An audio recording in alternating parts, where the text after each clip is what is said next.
Hello friends, and welcome back to my channel. In today's video, I am going to be talking all about the table beet, known as Beta vulgaris scientifically. However, I'm not referring to sugar beet, but specifically table beet.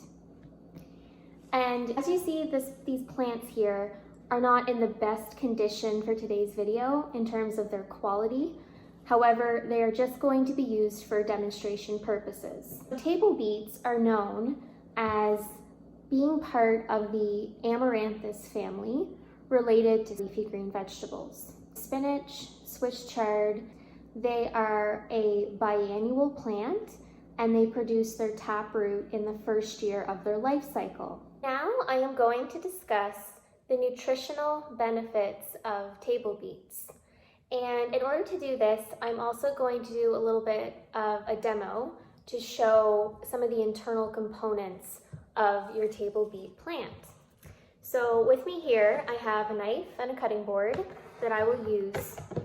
And I will take one of my table beets and I'm just going to slice open one of them to show you that there is a brilliant red color that comes off of the beets. You can see this nice red juice. And the reason beets have this deep red color is a result of betalain. Beetroots are also very healthy to consume. They are an excellent source of fiber, potassium, iron. And then when we look at the leaves or the beet greens, we can see that they're high in vitamin A, which is very common of a lot of leafy green vegetables. And believe it or not, the leafy greens are also a source of calcium, which you may not have known. They have no cholesterol or saturated fat, which makes them very favorable. They help to maintain a strong immune system. They can prevent cancers, so they definitely have a number of great health benefits if you are able to eat them. One other thing I'll just briefly talk about is some of the growth conditions for table beets, because being an agronomist, I'm working in soils. This is another area that I'm very passionate about. And I'll briefly say that table beets like neutral pH soils. So typically something in the ballpark of 6 to 6.5 is pretty common. And table beets really do like high organic matter. And so if you do have soils that are very low in organic matter, this is not ideal conditions to grow table beets. So it is highly recommended that you get your soil tested prior to planting table beets, just to make sure that your pH is in a good range and that your soil organic matter levels are sufficient. I like to work with organic matter levels above 3 if I can. Not at 3% organic matter, you can always work within whatever you have and continue to build your organic matter. There's a number of different ways to prepare beets and beet greens for consumption, and I'd probably say my favorite is to boil them. I also really enjoy oven roasted beets.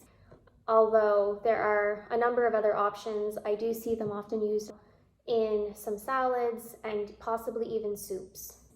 So what's your favorite way to eat beets?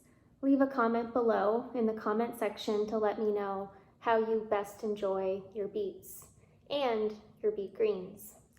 I find with the beet greens, they tend really well steamed. One other important note I'll make is with growing table beets, these are a plant that like more of a cool climate, so they don't perform well in very hot, extreme conditions. So if you have extended drought periods or you live in a part of the world where you have very severe drought-like conditions, table beets are not likely to do as well because they do need water and regular watering in order to maintain normal health and growth and development. We did go through some very dry spells during the growth and production of these plants. So as I can show here in some pictures, Although once we did some watering in the heat of the summer days, we were able to see improvements in their overall appearance, and they had better turgor pressure and strength after they had a good watering. And you'd be amazed how long you actually have to water a plant to get it to a point where it's actually absorbing sufficient water into the soil profile. So just make sure that you give plants a really good soaking if you do get the opportunity to water them with a hose or some other type of system. So I hope you enjoyed this video. If you liked it, please give it a thumbs up. And as always, if you haven't already subscribed to my channel and you'd like to get notified when I post new content, please subscribe now. If you have any questions about table beets or any other comments you want to leave, please feel free to leave them below in the comment section on this video, and I'll get back to you. And I hope you enjoyed this video, and I'll hopefully see you in the next one. So bye friends, enjoy your beets and your beet greens.